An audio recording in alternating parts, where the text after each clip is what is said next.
think the environment has been changed. What we're saying is have a heart. We've got to be able to regenerate our There'll be economy. people who are kind, people who are cruel, but that's life. You can be bigoted about billions. I'm fine with that. I'm fine with that. What's wrong with Singaporeans? Okay, can I ask you then this question? Was racism, now I'm talking of race, not structural racism, and I'm going to ask the professor this because you've been very quiet. As a foreigner, and you've been here 20 years, you qualify.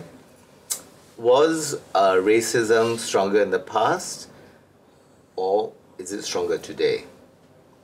Well, I think the racial problems that we see, throughout the recent period are a product of the past, when the races scarcely mixed at all. They lived in a plural society. Singapore, to come to Singapore is to come to a society where there's this heightened sense of race. I come from a country where a third of the population will identify themselves as racist. Which is Australia? Australia, yeah. But coming here was quite a surprise, actually. My wife, is Malaysian Chinese. When we were to get married, I was quite surprised. I didn't realize I had to, describe my race and my wife's race. I found that quite disgusting. And I went back to Australia and we got married there, where we don't have to describe our race. 2 years later, when my daughter came along, the experience of once Singaporeans again, in Australia this thing came up again, actually. Yeah. When my daughter came out of my wife's womb, it was a Chinese baby. When I went down to register it, it was designated a Caucasian baby. When that now baby, you can choose.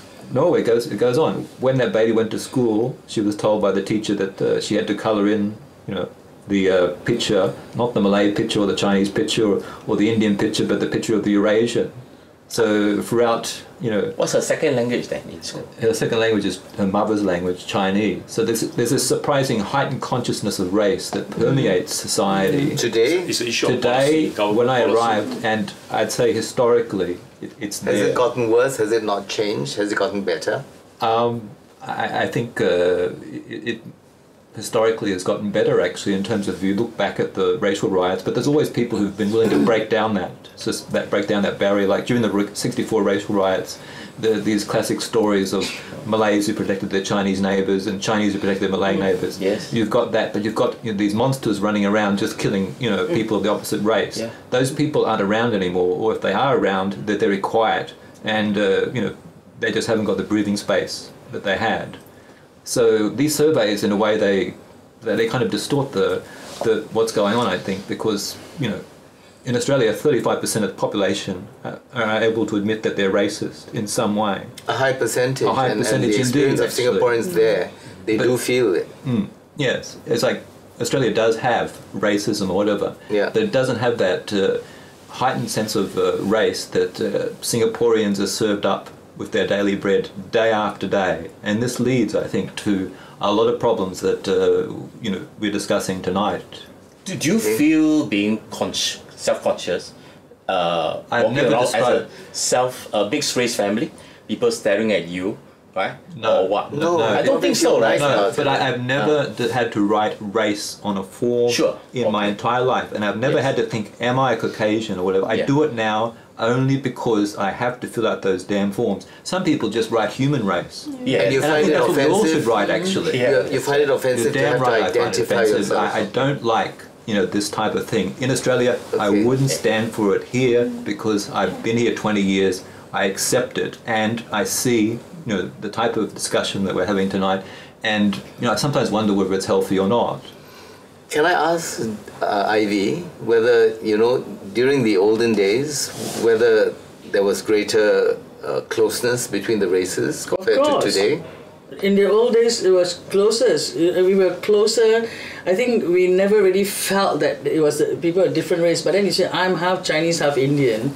And I grew up in a home where we had Malay gardeners and Indian drivers and Cantonese maids and Hokkien carers. So I speak Cantonese, Hokkien, Teochew, Malay, Hindi, and a bit of English, So I speak everything. So we don't feel that, But they were in their places, you see, Ivy. Huh? They were all there, but you're gardener, but you see, and the Yeah. chauffeur, you know what I Yeah. mean? I'm the master. No, You know what I mean? yeah, but my friends were Malays. Next door are all Indians, Yeah. but we played with them. I mean, that's why I said whether you were rich or poor as well, it didn't matter because our gardens merged together. We had more food we gave to them. They had more bananas they gave to us. You know, it was that kind of thing. We swam together, we played together, we rowed the boats together, you see.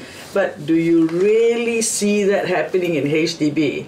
Do the different race kids go downstairs and play together?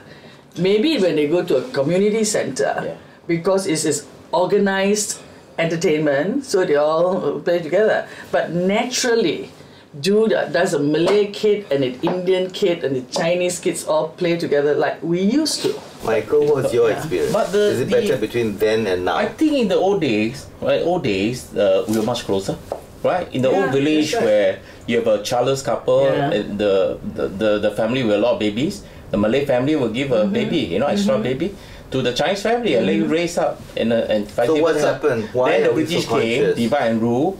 Then came Second World War. The Japanese used the Malays as collaborators, right?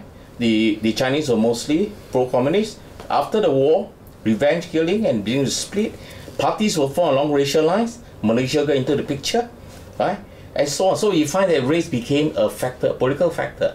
And from there on, nobody left. In the last by-election, 11 single ward, all Chinese candidates. Okay? And that hits me and say, wow. So in some areas of our life, we still have a lot to go, right? To become colorblind, right? I don't know whether it will happen during my time, right? But I think on a daily basis, right, people are beginning to accept the difference in racial look as it's okay.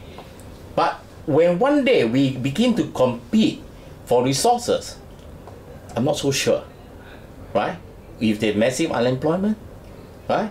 Even when I was a HR manager in the period of recession, right, in the 90s, right, I was told, Michael, foreigners must go first, you know? But that's all right, Right. isn't it? Yeah, I mean, Because but I don't accept that, you know, I'm more Western. Saying why about should you have equity an and all that. affinity for foreigners? You want to look after your own. Well, I don't, countrymen. but I'm a HR manager, right? And I think that people should be fair, looking at evaluating the circumstances. And we have criteria, right? About singles, married, children, people independent. I factor in all those things to decide who to be retrenched and things like that, which I thought it would be more humane. Okay, but that's more personal. Okay, it's for my beliefs. Right? I do not want the person to go just because you're a foreigner. But the foreigner may have to support a big family. Why? What's the local guy?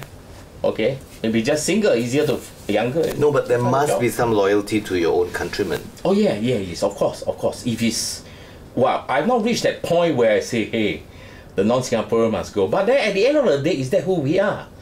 Right? When they're going to get rough, we tell the foreigner and say, you go.